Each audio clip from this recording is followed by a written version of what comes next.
Buenas noches, tengan todos ustedes, mis hermanos de este hermoso grupo de oración renovados en el Espíritu. Nuevamente estoy ante ustedes porque se me ha encomendado un tema muy bonito, pero un poquitico extenso, que me hace recordar mis tiempos de catequista en el Colegio en la Inmaculada, cuando iba con mis hermanos del movimiento Juan 23 a catequizar a las señoritas, a las niñas que habían ahí de tercero, cuarto y quinto de secundaria. Las catequizábamos, les llevábamos charlas, les llevábamos material para que ellas pudieran estar, para poder capacitarlas a ellas en esto de lo que es para hacer su confirmación. Porque a las niñitas más chicas, las de segundo, primero, las catequizaban las hermanas, las monjitas. Entonces, ahora me toca darles este tema que va dirigido a personas que ya tienen un buen tiempo perseverando en estos asuntos de la Iglesia Católica, pero que tienen muchas ganas de aprender, y por eso estamos nosotros con algunos años de experiencia. No quiero decir que somos viejitos, pero ya tenemos ya somos asiduos a lo que es las charlas de catecismo, las charlas de ¿cómo se llama? A las jornadas, sobre todo, que nos daban, que dan en algunos movimientos, ¿no? Todo esto para retransmitir los conocimientos que hemos aprendido.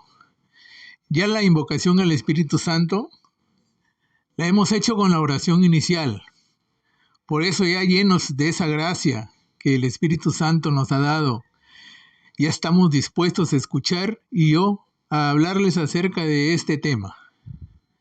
Tengo que serles franco en primer lugar para decirles que muchas de las ideas que les voy a decir están basadas en un librito verde que tengo aquí en mi mano, y que muchos de ustedes, cuando van a la iglesia o a alguna librería, lo habrán visto y por su grosor se desaniman en comprarlo. Este librito lo compré en Talara, y valgan verdades, lo tuve mucho tiempo guardado porque también me desanimaba a leerlo. Pero ¿saben qué? Me ha servido de bastante para poderles hacer llegar este mensaje. En este caso se trata del Catecismo de la Iglesia Católica, un librito verde, que viene a ser algo así como la Constitución Política del Perú, pero en este caso aplicado a nuestra Iglesia Católica. Ahí están todas las normas, todos los significados, todo acerca de lo que es la Iglesia. También he recibido algunos videos, audios y consejos de alguien de la cual aprendemos mucho todos los días en nuestro grupo de WhatsApp. Esta hermanita ya tiene muchos años, no de edad, sino de ¿cómo se llama? Como catequista, y ella me ha hecho llegar varios audios, varios videos, donde he aprendido también bastante. Ya ustedes imaginarán que es la hermana Yanecita Requejo, a quien le agradezco mucho. Bueno, desde hace unas 4 semanas hemos empezado con varios temitas que ya la hermana Yanet la semana pasada hizo un recuento de los mismos, ¿no? Todos acerca de la oración. Y también nos instruyó acerca del Padre Nuestro. De la primera parte, que son alabanzas al Padre; la segunda parte, que nos habla de las 7 peticiones que le hacemos llegar al Padre. ¿Se acuerdan cuando uno va a la misa? Al terminar la liturgia de la palabra, después de la homilía y antes de la oración de los fieles, hay una oración donde el sacerdote dice: hagamos nuestra profesión de fe. Esa oración es el credo, y el credo es el tema correspondiente a esta perseverancia. ¿Dónde nace el credo? Primero vamos a hacer una remembranza de dónde salió el credo, ¿no? Allá por el año 325 después de Cristo, hay un concilio ecuménico donde un sacerdote llamado Arrio pone en duda que Cristo sea parte de la Santísima Trinidad, donde él decía que Dios creó a Jesucristo y lo envió a la tierra. Por supuesto que esta idea descabellada no tuvo éxito por cuanto todos sabemos que existe un solo Dios con tres personas distintas, el Padre, el Hijo y el Espíritu Santo, y que los tres forman un solo núcleo, un solo Dios, y que existieron desde el principio. Después, en el año 381, se vuelven a reunir, y ahí nace el credo niceno-napolitano, porque se realizó en la ciudad de Nicea, y que fue introducido en las misas en el año 589. Este credo niceno-napolitano es usado bastante por el padre de la Iglesia la Inmaculada, el padre Palacios, ¿no? Ya ustedes lo habrán escuchado también. Entonces vamos a empezar diciéndoles que la oración nos lleva a acercarnos, a creer en Dios, porque la oración nos lleva a tener más fe. Ya lo dijimos en el primer tema y lo recalcamos la semana pasada por esa constancia en las conversaciones que sostenemos con Dios. Entonces Dios se revela al hombre. Y cuando digo que Dios se revela al hombre, me refiero al verbo revelar, pero con el significado de mostrarse, de descubrirse. Nuestra fe empieza a ir en aumento. Empezamos a creer en Dios y seremos capaces de servir a nuestros hermanos. Esta oración del credo nace como una respuesta al gran amor que nos tiene Dios Padre, ¿no? Y Él mora con nosotros para invitarnos a la comunicación con Él. En un comienzo, la Iglesia de los Apóstoles se expresó y transmitió a través de fórmulas breves y normativas para todos los creyentes. Al credo le llamamos también símbolo de la fe, porque resume la fe que profesan los cristianos. Se le llama credo porque empiezan con la primera palabra que es creo.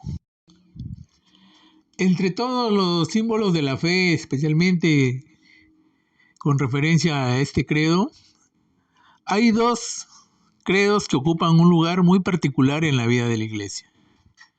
El primero es el credo de los apóstoles, que se llama así porque es un resumen fiel de la fe de los apóstoles. Es el antiguo símbolo bautismal de la Iglesia de Roma y su autoridad le viene en virtud que este símbolo es guardado en la Iglesia romana, que fue sede de Pedro, el primero de los apóstoles, y a la cual él llevó esta doctrina común. El otro símbolo es el símbolo Niceo-Constantinopla, que ya les expliqué de dónde viene su nombre, y debe a su autoridad a que es el fruto de los dos primeros concilios ecuménicos, y sigue siendo hoy el símbolo común a todas las grandes iglesias de Oriente y de Occidente. Nosotros en este tema vamos a interpretar el símbolo de los apóstoles, que es por así decirlo el más antiguo catecismo romano. Recitar con el credo es entrar en comunión con Dios Padre, con Dios Hijo y con Dios Espíritu Santo. También es entrar en comunión con toda la iglesia que nos transmite la fe y en el seno de la cual nosotros estamos, ¿no? También se me olvidaba, ¿saben qué? Decirles algo muy importante.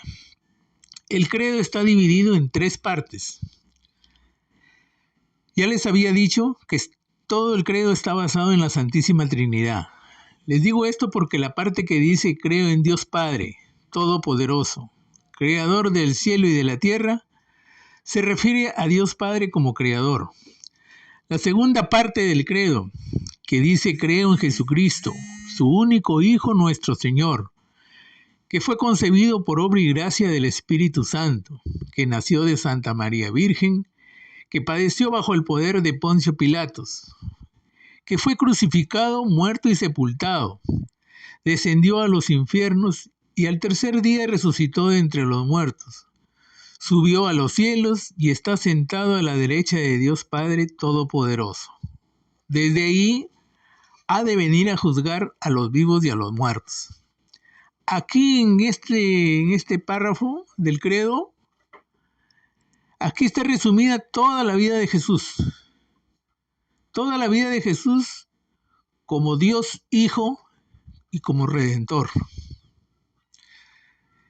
Tercero, ya le dije que está dividido en tres partes. Tercera parte, creo en el Espíritu Santo, la Santa Iglesia Católica, la comunión de los santos, el perdón de los pecados, la resurrección de la carne y la vida eterna. Amén. Esta parte se refiere al Dios Espíritu Santo como santificador. Entonces el credo está estructurado en tres partes, recordándonos cómo debe estar basada nuestra fe. Bien, hermanos, después de esta pequeña introducción, pasamos a masticar bien el credo para poderlo digerir bien. Vamos a ir parte por parte. Lo primero es creo en Dios. A veces cuando estamos entre patas y no falta por ahí uno que quiere crear antagonismo y nos lanza la pregunta, ¿ustedes creen en Dios? Y comenzamos cada uno a dispararnos con una explicación sobre su existencia, ¿no? Que a mí desde niño mis padres me enseñaron a creer en Dios. Otro dice que creo en Dios porque me ha cambiado la vida, o porque me hizo tal o cual favor. Otro por ahí salta y dice, no, yo no creo ni en Dios ni en nadie. Yo me basto solo. En fin, tantas opiniones acerca de la existencia de Dios. Y se opina con tal ignorancia sobre la religión que ahora se hace necesario aclarar incluso las cosas más elementales como el ¿qué significa creer en Dios? A los cristianos de hoy, a nosotros nos toca vivir en un mundo en el que muchos hombres han desplazado a Dios de su vida y viven como si Dios no existiera. Bastante personas incluso niegan explícitamente su existencia. Algunos se dan la pana de salir en televisión declarando abiertamente su falta de fe, como este peruano que a veces nos hace dar vergüenza, ¿no? Mario Vargas Llosa, aquel escritor que incluso fue galardonado con el Premio Nobel de Literatura. Él se declaraba agnóstico, es decir, que desconocía la existencia de un Dios. Él salía pues ahí en la televisión hablando, ¿no? Yo soy agnóstico, no creo en Dios, o niego la existencia de un Dios. Y así mucha gente que ha sido importante desconocen la existencia de Dios, ¿no? La increencia, la indiferencia, el ateísmo nos rodean y acechan nuestra vida de fe. Y esto, hermanitos, es peligroso porque nosotros escuchamos esto, porque a veces leemos en algunos libros, ¿no? Y el ser humano es muy manejable, es copión y puede llegar a cambiar su modo de pensar. Cuando una persona habla desde fuera, sin conocer por experiencia personal lo que es creer en Dios, piensa, ¿no? Creo que Dios existe, pero no lo puedo asegurar porque no lo he visto ni he sentido su presencia. Sin embargo, para el que vive desde la fe, para el que vive en permanente oración, creer en Dios es otra cosa. Ya en el primer capítulo del tema la oración les contaba algunas experiencias acerca de nuestros encuentros con Dios, ¿no? Cuando el creyente dice a Dios, yo creo en ti, está diciendo, no estoy solo. Tú estás en mi origen y en mi destino último. Tú me conoces y me amas. No me dejarás nunca abandonado. En ti apoyo mi existencia. Nada ni nadie podrá separarme de tu amor y comprensión. ¿Por qué? Pues simplemente porque Dios ya le ha demostrado que es un fiel cumplidor de sus promesas. El Catecismo de la Iglesia Católica nos dice: por su revelación, Dios invisible habla a los hombres como amigos, movido por su gran amor, y mora en ellos para invitarlos a la comunicación consigo y recibirlos en su compañía. La respuesta de nosotros como personas, la respuesta a esta invitación que nos hace Dios, es la fe. Por la fe, el hombre somete completamente su inteligencia y su voluntad a Dios. Con todo su ser, el hombre da su asentimiento a Dios que revela. La Sagrada Escritura llama obediencia de la fe a esta respuesta del hombre a Dios que revela. Entonces, la fe es la respuesta del hombre a la revelación divina. Dios ha querido comunicarse a sí mismo, darse a conocer para invitar a los hombres a participar de la vida divina. A través de la mediación de la Iglesia, la revelación divina llega a nosotros. En el creer se manifiestan la confianza, la obediencia y la entrega. Esto lo podemos ver reflejado en la Biblia en los grandes personajes, como por ejemplo en Abraham.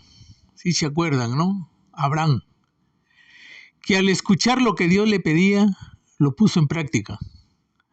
Abraham es el padre de la fe, un título ganado con mucha honra. Por esa fe que tenía, él dejó la tierra donde habitaba y se fue sin saber a dónde iba en busca de la tierra prometida. Por esa fe vivió como extranjero y peregrino. Por esa misma fe, a Sara se le concedió tener un hijo en su vejez. Esa fe es la garantía de que por justicia nos corresponde obtener todo de Dios. Otro personaje, Moisés.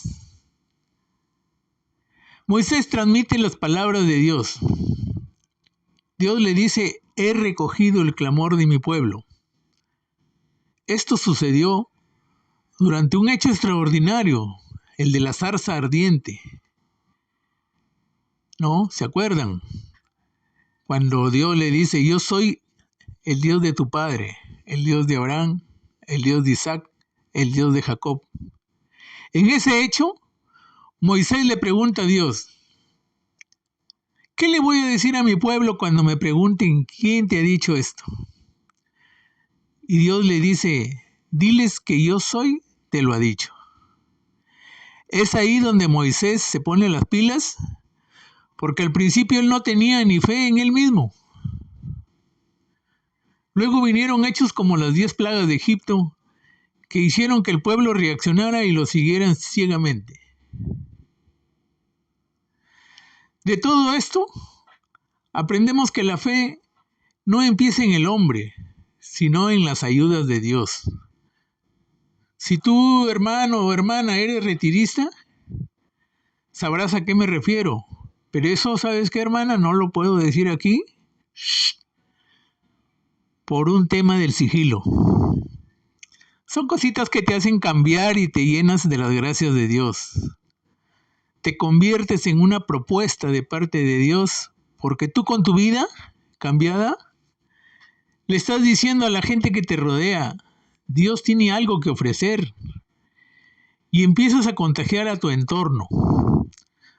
No contagiar como sucedió con la pandemia, sino en el buen sentido de la palabra. La fe es una experiencia contagiante para que otros también crean.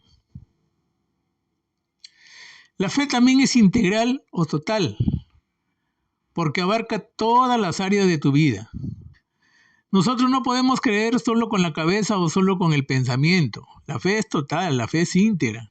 con todo tu cuerpo, con todo tu corazón, con toda tu alma, con toda tu mente. En el Nuevo Testamento la Virgen María realiza de manera perfecta lo que debe ser la fe. La semana pasada celebrábamos su cumpleaños de nuestra madrecita, ¿no? Su natalicio. Una mujer que desde el vientre de su madre ya estaba destinada a ser la madre del Salvador. Ella acogió el anuncio y la promesa a través del ángel que para Dios nada es imposible. Durante toda su vida y hasta en la muerte de su hijo, ella no vaciló. Por eso la Iglesia venera en María la realización más pura de la fe, dándole cumplimiento a estas palabras: dichosa tú que has creído. ¿Y por qué debemos tener fe en Dios? ¿Saben por qué?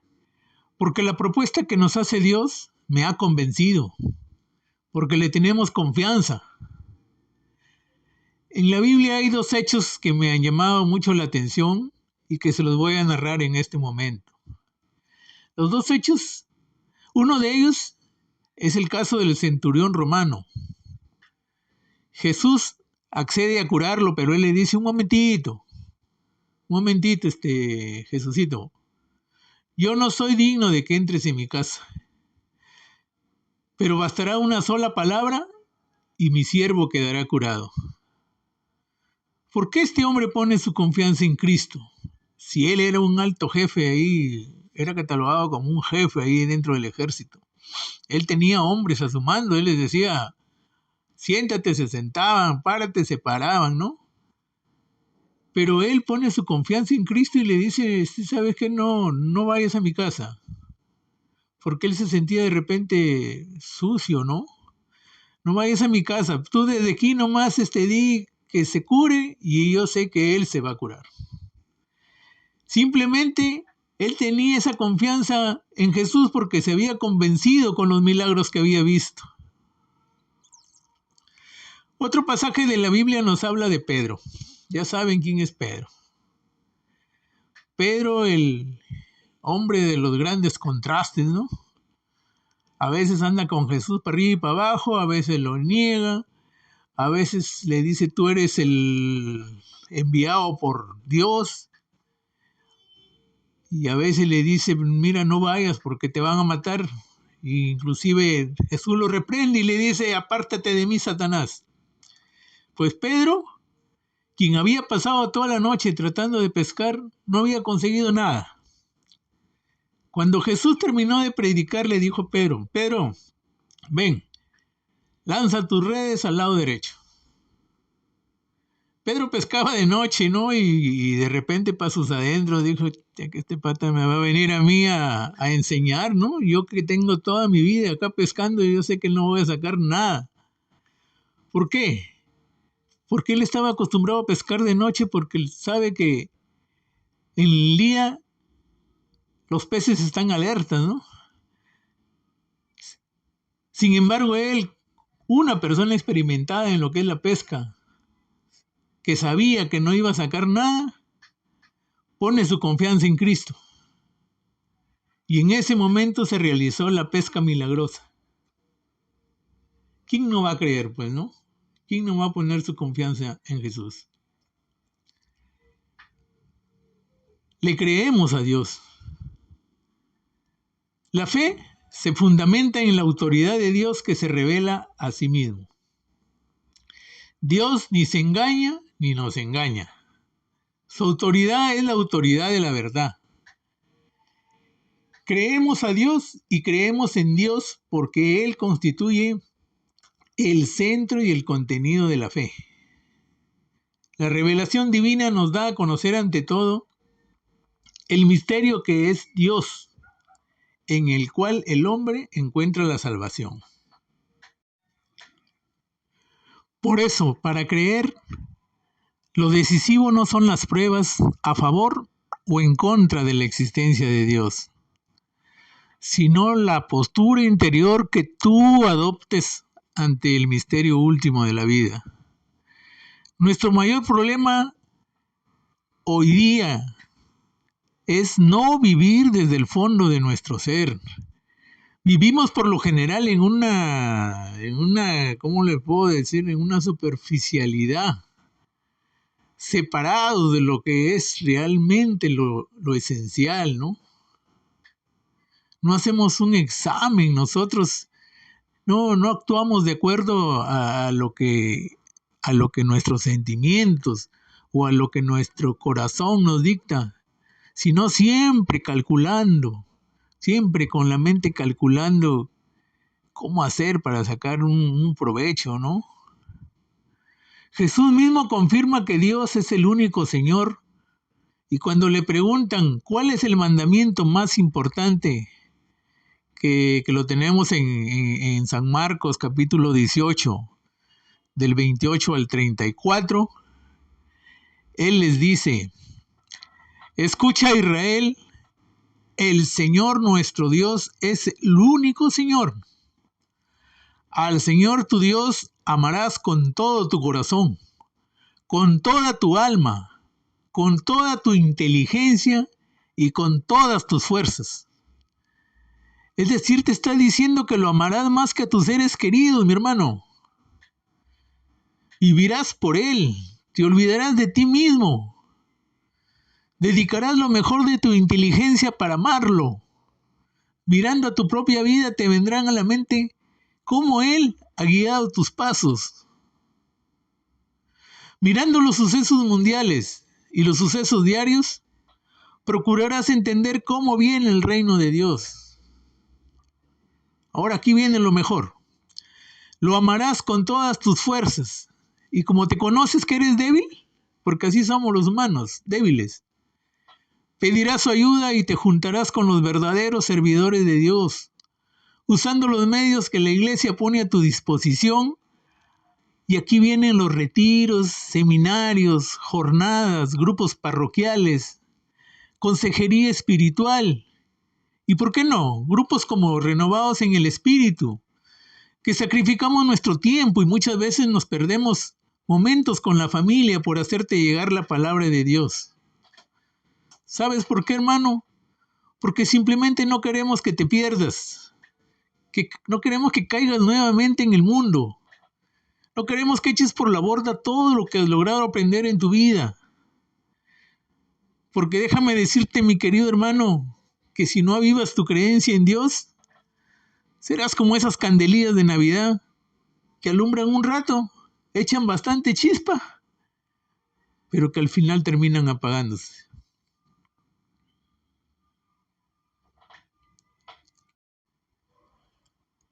Este es un resumen de lo que lo que significa creo en Dios. Ahora viene la palabra Padre, ¿no? Para analizar esta palabra espiritualmente, nos remontamos a la Santísima Trinidad. ¿Cómo empezamos los rosarios? En el nombre del Padre, y del Hijo, y del Espíritu Santo. Cuando bautizamos a nuestros hijos, a nuestros nietos, ¿cómo dice el sacerdote la fórmula bautismal? Yo te bautizo en el nombre del Padre, y del Hijo, y del Espíritu Santo. Toda la historia de la salvación no es otra cosa que la historia del camino y los medios por los cuales el Dios verdadero y único, Padre, Hijo y Espíritu Santo, se revela a los hombres, los aparta del pecado y los reconcilia y los une consigo. Bien, ahora vamos a entender el término Padre y el Catecismo. En el numeral 239 nos indica que Dios es el origen primero de todo y autoridad trascendente, y que es al mismo tiempo bondad y amoroso con todos sus hijos. Imagínense pues a nuestra madre amándonos, capaz de dar su vida por sus hijos. Más lo será Dios, ¿no? Así como Jesús nos lo enseñó, Él nos lo presenta como un Padre cercano. Y así nos lo hace ver en el Padre Nuestro. La figura de Dios se apoya en los padres humanos, primeros representantes de Dios en la iglesia doméstica. Pero como humanos que somos, no estamos exentos a fallar. Cometemos errores y podemos en cierto grado desfigurar esta imagen de maternidad y paternidad. El catecismo dice que Dios trasciende la distinción humana de los sexos. No es hombre ni mujer, es simplemente Dios. Trasciende también la paternidad y la maternidad humana. Aunque sea su origen y medida, nadie es padre como lo es Dios. Para motivarnos, reflexionemos en lo siguiente. La Santísima Trinidad, siendo tres personas distintas, nos muestran el mejor ejemplo de la unidad familiar de amor y de armonía. Tratemos, hermanos, en la mejor manera posible de imitarlos. Esto lo podemos lograr llevándonos bien con nuestros familiares y, por supuesto, con una perfecta comunicación. Recordar que amar al único Dios nos abre el camino a la santidad. Porque, hermanos, ¿saben qué? No podemos amar a Dios y al dinero o a los placeres de la carne. Tenemos que anteponerlo a cualquier otro sentimiento o deseo terrenal. También hay que recordar que Dios nos ama incondicionalmente y debe ser puesto como lo primero en nuestra vida. Ahora viene la palabra todopoderoso. De todos los atributos divinos, solo la omnipotencia es mencionada en el credo. Creemos que esa omnipotencia es universal. Si Dios es todopoderoso en el cielo y en la tierra, es porque Él lo ha hecho. Por tanto, nada le es imposible y Él dispone de su obra según su voluntad. Él es el Señor del universo, cuyo orden ha establecido, que le permanece enteramente sometido y disponible. Él es el Señor de la historia. Él gobierna los corazones y los acontecimientos según su voluntad. Pero su omnipotencia es amorosa, por la manera como cuida nuestras necesidades, por la adopción filial que nos da. Como hijos que somos de Él, nos muestra su amor dándonos lo mejor. Y por último, su misericordia es infinita, pues muestra su poder en el más alto grado, perdonando libremente los pecados. ¿Qué más podemos pedirle, pues, hermanos, a Dios? Si hasta nos da la oportunidad de mantenernos alejados del pecado, tal cual como lo hace una madre o un padre amoroso alejándonos del peligro.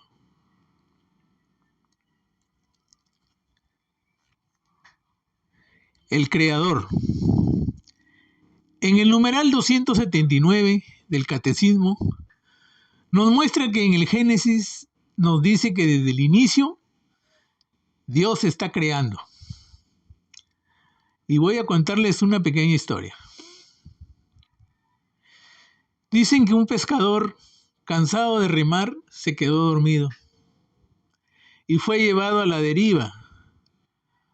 Pasaron 2 días, 3 días y el hombre ya desfallecía. Y cuando de repente es despertado por la sirena de una lancha, ¿no?, que se acercaba.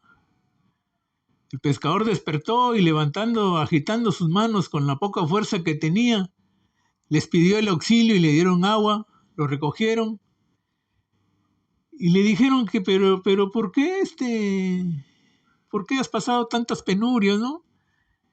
Porque en realidad se encontraba navegando en el afluente de un río con agua dulce. Así muchos de ustedes, o yo, o otras personas, nuestros semejantes, nos encontramos sin saber en qué situación de nuestra vida nos encontramos, ¿no? El hombre siempre se ha hecho estas 3 preguntas. ¿Quiénes somos? ¿De dónde venimos? ¿Y hacia dónde vamos? La creación es el fundamento de todos los designios salvíficos de Dios. O sea, el comienzo de la historia de la salvación empieza con la creación y termina con Cristo Jesús. Luego viene el trabajo de Cristo en la tierra y su término en la cruz. Los que hemos asistido a las vigilias pascuales de Semana Santa, todas las lecturas inician con la creación, porque es el fundamento hasta la resurrección de Cristo. La creación, como obra de la Santísima Trinidad, se atribuye generalmente al Padre. Pero ¿saben qué? El Hijo y el Espíritu Santo también están involucrados en esto. El mundo ha sido creado para la gloria de Dios. No hay otra razón. No lo ha hecho porque se sentía solo y no tenía con quién coordinar o conversar sobre la creación que estaba haciendo. Él simplemente lo ha hecho por su amor y bondad. Él hace una creación. En una oportunidad al Papa Francisco le preguntaron, ¿qué hacía Dios antes de la creación? Y de una manera sabia les dijo que lo que hacía era amar. ¿En qué consiste la gloria de Dios? Primero consiste en manifestar su bondad y nos hace partícipes para lo que el mundo fue creado. El último fin de la creación es que Dios, creador de todos los seres, sea el centro y el único, procurando la gloria de Él y de nosotros. Segundo, Dios crea de la nada, porque Él no necesita nada preexistente ni ninguna ayuda para crear, sencillamente porque Él es Dios. Tercero, Dios crea un mundo ordenado y bueno. Debido a su sabiduría, todo tiene un orden y todo está dispuesto, destinado y ordenado para el hombre.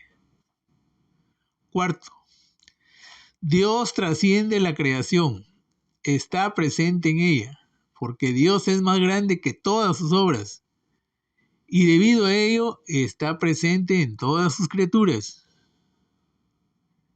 Quinto, Dios mantiene y conduce la creación. Dios no abandona a su criatura. Él no dijo, ya creé al hombre, ahora que él vea cómo se desenvuelve. Reconocer todo esto es fuente de sabiduría, libertad, gozo y confianza. Hermanos, ¿tú alguna vez te has preguntado si Dios hizo las cosas perfectas? ¿Por qué entonces existe el mal? Si Dios hizo las cosas perfectas, ¿por qué la maldad, no? Dios tiene su bondad y perfección propias.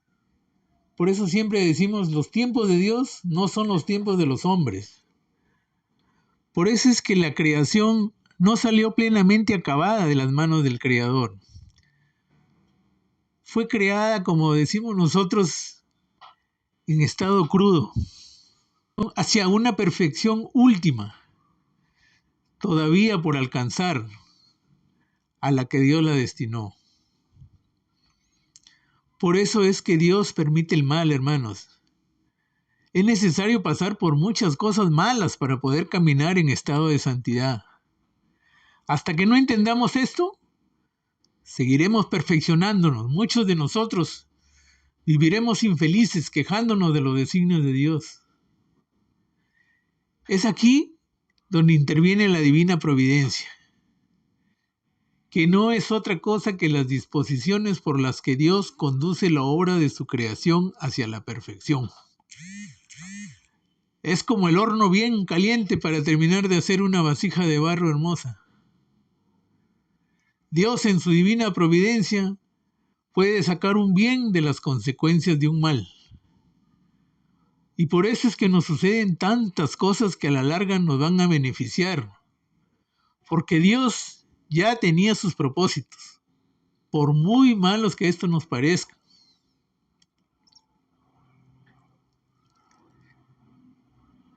Bien, ahora interpretaremos el cielo y la tierra. O sea, Dios creó el cielo y la tierra, ¿no? el cielo y la tierra. En el numeral 325 del Catecismo explica el cielo y la tierra como todo lo que existe. Es la creación entera. La tierra viene a ser todo lo que el hombre puede ver. Y los cielos es lo infinito, lo espiritual. Este término hace referencia a la gloria escatológica. Esto es, hablar del fin de los tiempos, pero cuando ya todo esté perfecto. Ahí también es un lugar donde están los ángeles, los mensajeros de Dios. De estos ángeles dice que son criaturas inmortales con inteligencia. Son personales, superan en perfección a todas las criaturas visibles. Y de todos estos ángeles, de todo este conjunto de almas que están en el cielo, de esto Cristo es el centro del mundo angelical. Ahora, del mundo visible, lo que nosotros llamamos la tierra, del mundo visible, nos dice la Biblia que en 6 días de trabajo y en un 7º día de descanso, claro que no son días calendarios, pues no, esta creación va de lo menos perfecto y termina con el hombre como lo más perfecto. A esto le ponemos nombre, se llama la jerarquía de la creación. El hombre es el dueño de todo, ¿no? Él lo pone ahí al hombre para que disponga de todo lo creado. De acuerdo al Génesis, el día de descanso es necesario, porque hasta Dios descansó. Esta creación tiene un orden que culmina con el Sabbat, por lo que este día de descanso estaba dirigido al culto y adoración del Creador. En el cristianismo hay un 8º día que empieza con la resurrección de Cristo. Es decir, que la nueva creación empieza cuando Cristo es resucitado. De esta creación del cielo y de la tierra, el hombre ocupa un lugar único. Por eso decíamos que el hombre es el culmen de la creación. Y lo resumimos en 4 apartados. Primero, está hecho a imagen de Dios. Es decir, que el hombre de todas las criaturas creadas es el único capaz de conocer y amar a su Creador. Claro, pues porque como semejantes a Dios tenemos inteligencia y sabemos lo que es malo y lo que es bueno. Y también porque el hombre tiene dignidad de persona. Olvidándonos de culturas, el hombre se relaciona con otros hombres. Segundo, en su propia naturaleza une el mundo espiritual y el mundo material. Porque tenemos cuerpo y alma, que es la parte más valorada del hombre.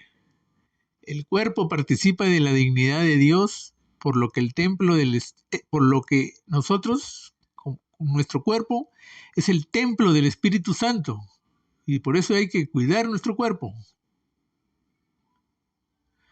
Tercero, el hombre es creado hombre y mujer. Con la misma dignidad, ambos son semejantes a Dios, aún teniendo diferencias corporales.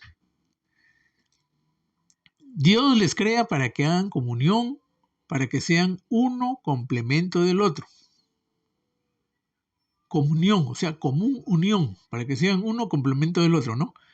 En el plan de Dios, el hombre y la mujer están llamados a someter la tierra como administradores de la creación. Cuarto, Dios lo estableció en la amistad con Él. Recuerden que el hombre fue creado bueno, en amistad con su Creador, en armonía consigo mismo en armonía con la creación de su entorno y en su estado de santidad y justicia original. Todo esto, pues, lógicamente no teniendo un dominio de sí mismo. Dios nos crea buenos y debemos buscar la santidad constantemente.